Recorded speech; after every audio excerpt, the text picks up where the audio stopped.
Entrepreneur, faut-il investir vos liquidités?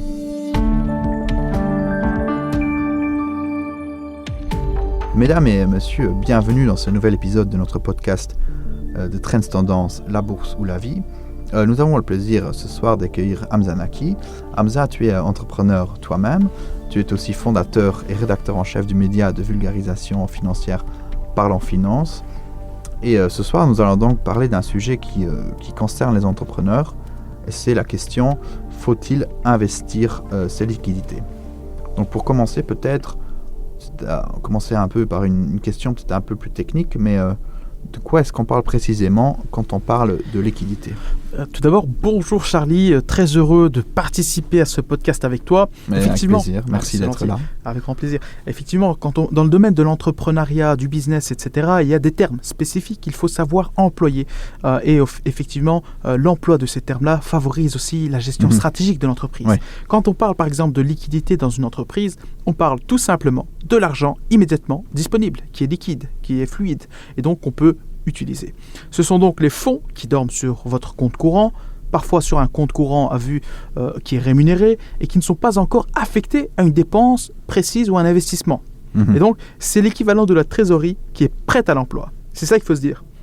Cet argent est disponible pour à la fois payer les salaires dans votre entreprise, régler les fournisseurs, absorber un imprévu ou financer une opportunité rapide. C'est donc un élément vital pour la stabilité de l'entreprise. Et donc, on peut faire ce qu'on veut avec ces liquidités pour autant que ce soit stratégique.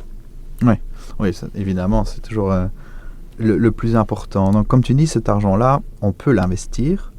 Par exemple, on pourrait se dire, OK, on va essayer de le faire fructifier davantage pour gagner un peu d'argent en plus sur le côté, à côté de notre business premier, on va dire.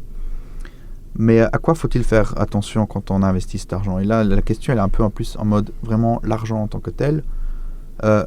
J'imagine qu'il ne faut pas tout placer parce qu'il faut toujours garder un peu certains coussins de sécurité en cash, donc en liquide sur notre compte courant de notre entreprise, même si on ne pense pas forcément avoir tout de suite besoin de cet argent.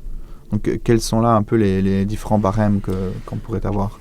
Très bonne question. Donc moi j'ai eu l'opportunité d'avoir plusieurs casquettes parce que je suis quelqu'un de très curieux. Je dis j'ai pas plusieurs casquettes parce que j'ai envie de m'inventer une vie, mais effectivement j'ai déjà été directeur financier d'une entreprise, j'ai moi-même étudié la finance, j'étais consultant, j'étais investisseur. Du coup ces choses-là en fait ça me touche directement.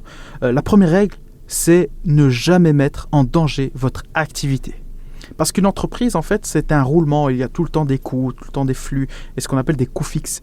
Effectivement, à côté de ça, il y a aussi des coûts variables.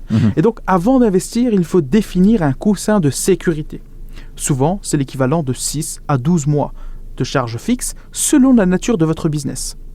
Ensuite, il faut être très clair sur un seul point. L'argent de l'entreprise n'a pas la même fonction que votre argent personnel qui vous permet d'acheter un t-shirt Nike. On peut peut-être couper la marque, mais c'est pas grave.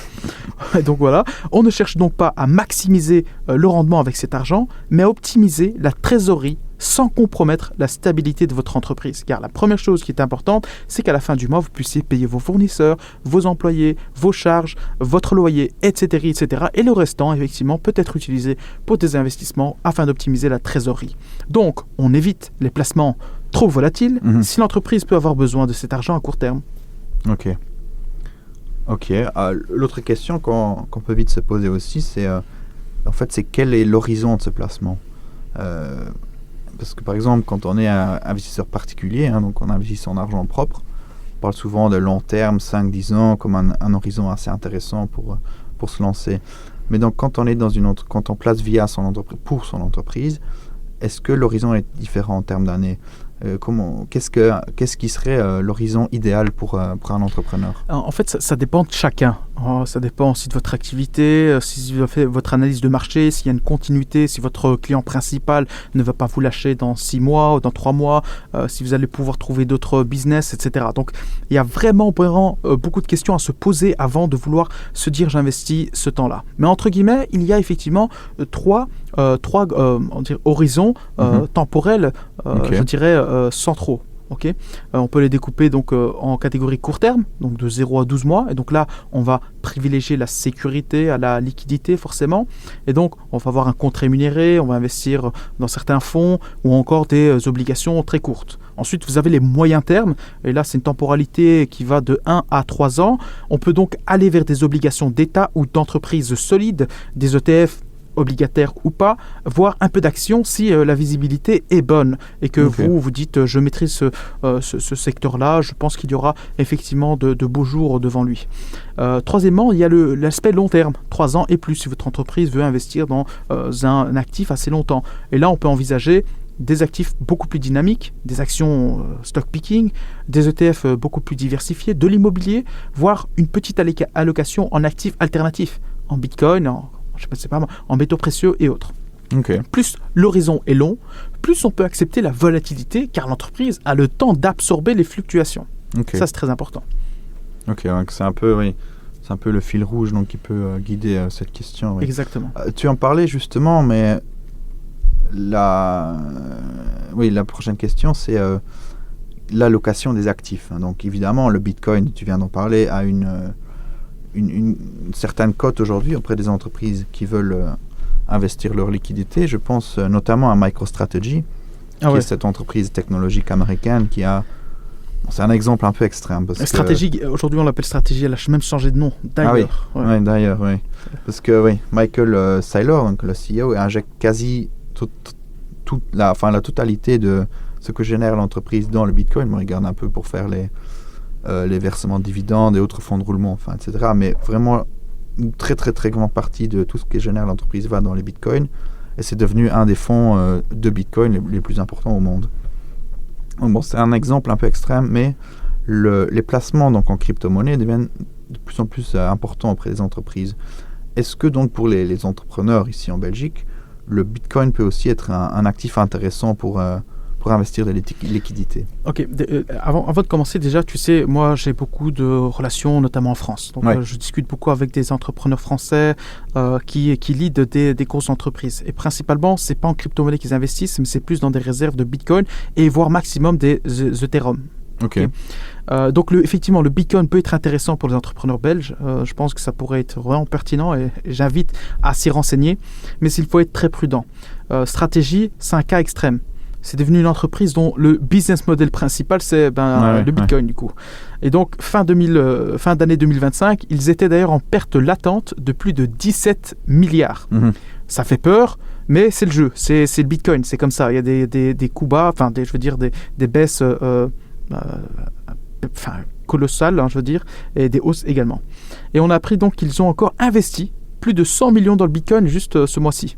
Donc ça démontre en gros leur croyance en le Bitcoin. Ça ne veut pas dire qu'on perd, qu'on a perdu réellement. Donc c'est une perte latente. Pas vendue, pas perdue. Et donc pour une entreprise, tu connais l'adage, pour une entreprise classique, le Bitcoin peut représenter une petite allocation stratégique, mais uniquement sur la partie long terme. Donc comme je l'évoquais précédemment, c'est plus sur 3 voire plus d'années pour lesquelles on investit dans le Bitcoin. Et uniquement si l'entrepreneur comprend aussi l'actif. Très important. Il ne faut pas investir aveuglément parce que acheter c'est facile et vendre ça devient un peu plus compliqué, surtout quand on est perdu. Et donc c'est un actif très volatile, donc incompatible avec la trésorerie opérationnelle, mais comme réserve de valeur à long horizon, pour une fraction du portefeuille, pourquoi pas? L'important, c'est que ce soit une décision réfléchie et pas un effet de mode. Mais c'est intéressant, tu parlais justement des entrepreneurs français, donc ils se tournent beaucoup plus vers l'Ethereum. Est-ce qu'il y a une raison particulière à ça? Effectivement. Comment est-ce qu'ils s'y prennent? En fait, l'Ethereum, c'est vraiment le top 2 qui suit le Bitcoin. Donc c'est le layer qui est le plus solide, le plus robuste et le plus connu aujourd'hui sur le marché crypto. Qui a tenu plusieurs bear market et qui a résisté et qui présente aujourd'hui un écosystème très solide. Et donc quand je dis ils investissent dans l'Ethereum, c'est on voit qu'il y a des Bitcoin Treasury Company, mais il y a aussi des Ethereum Treasury Company aujourd'hui. Avec certaines entreprises qui investissent qu'en Ethereum. Parce qu'ils ont une vision long terme positive là-dessus. Mais je n'ai pas encore vu de Cardano Treasury Company ou encore de PEP Treasury Company. Bien sûr. Donc ça, je n'ai pas vu. Par contre, Bitcoin, Ethereum, c'est vraiment la tendance actuelle. Donc il y a cet engouement autour de ces cryptos-là. Et un autre actif sur les marchés qui suscite beaucoup d'engouement en ce moment, ce sont les ETF. Est-ce qu'un ETF, tu l'as un peu dit un peu plus tôt, mais est-ce qu'un ETF peut aussi être un actif intéressant pour les entrepreneurs qui veulent investir leur liquidité? Pour moi, un ETF, effectivement, c'est un fonds, c'est un tracker, c'est un panier d'actions, c'est un panier qui est diversifié en termes sectoriels et autres. Et donc, les ETF sont souvent la solution la plus simple, la plus rationnelle pour une entreprise comme pour un individu. Ils permettent d'investir dans des indices actions mondiaux, je l'ai expliqué, des obligations, des secteurs spécifiques ou même des matières premières. Et donc, les ETF permettent effectivement de s'exposer d'un point de vue géographique et de diversifier son exposition d'un point de vue géographique. Et donc, c'est diversifié, c'est transparent, peu coûteux et facile à gérer. Pour beaucoup d'entrepreneurs, un portefeuille d'ETF bien structuré est la colonne vertébrale idéale pour faire travailler la trésorerie excédentaire. Il y a donc aussi les métaux précieux que j'aimerais évoquer, qui ont connu une année 2025 magnifique, splendide. Vraiment, avec des plus hauts successifs pour l'or et l'argent notamment. Ok. Mais sinon, on va peut-être revenir à une question un peu plus technique, plus pratique aussi. Donc, c'est comment est-ce qu'on investit ces liquidités? Par exemple, quand on est un particulier, tout bêtement, on a une plateforme de trading sur laquelle on peut investir, acheter toute une grande série d'actifs. Est-ce que pour une entreprise, donc c'est un peu la même façon de faire, parce qu'on a aussi des plateformes de trading, est-ce qu'il y a d'autres éléments comme ça, un peu pratiques qu'il faut garder en tête, ou même fiscaux, parce que j'imagine qu'il peut y avoir des grandes différences entre un particulier et une entreprise. Et c'est effectivement une question que je me suis posée moi, ces derniers temps.